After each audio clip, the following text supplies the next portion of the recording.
And some of that is reflected in another area where I have a great deal of responsibility, and that's with regard to managing our state's pension fund. It's an awesome responsibility and one that I take very, very seriously. There were problems in the office before I got there, particularly with regard to how the pension fund was managed.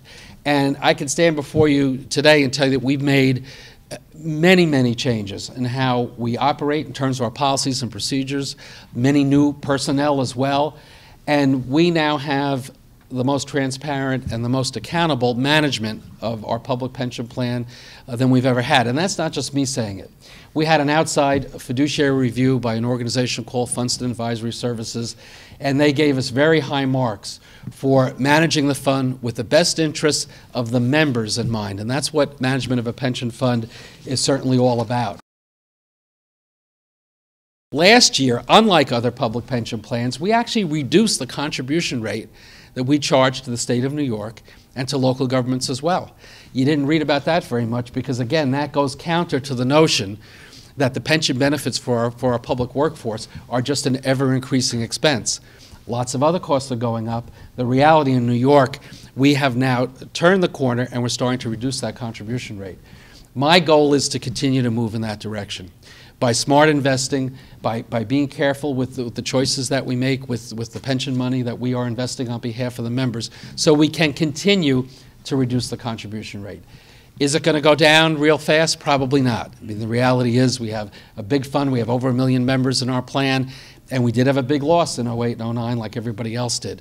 But the trend is headed in the right direction, and we are working very hard each and every day to make sure that trend goes in that direction.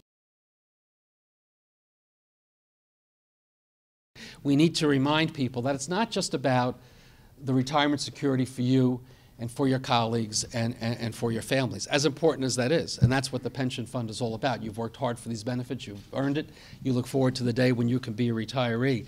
The other great reality is that we in New York, with the retirement security we have with our defined benefit plan, we have over 80% of our retirees in New York State from our public workforce. They don't move to Florida, they don't move to Carolina, they stay right here in New York. And that translates into billions of dollars of retirement benefit money that stays here being spent in New York, supporting local businesses, paying taxes, making a big difference. I'm trying to get the message out that having a secure retirement that enables people to continue to live in this state is an important economic multiplier that we don't focus on enough. And I do try to talk about the ways in which we're using the pension fund money to invest more in New York State, with our in-state private equity program, with some of the other initiatives that we have, makes money for the fund, which is our first priority, but also helps to be part of economic growth in our state. That's very, very key. Your work is very, very important. It's a very important component of law enforcement here in New York State. I do sometimes think, though, that it's underappreciated and not fully recognized. You probably don't hear it often enough from elected officials or from the larger community. But thank you. Thank you for the extraordinary public service that you provide on behalf of the people of the state of New York.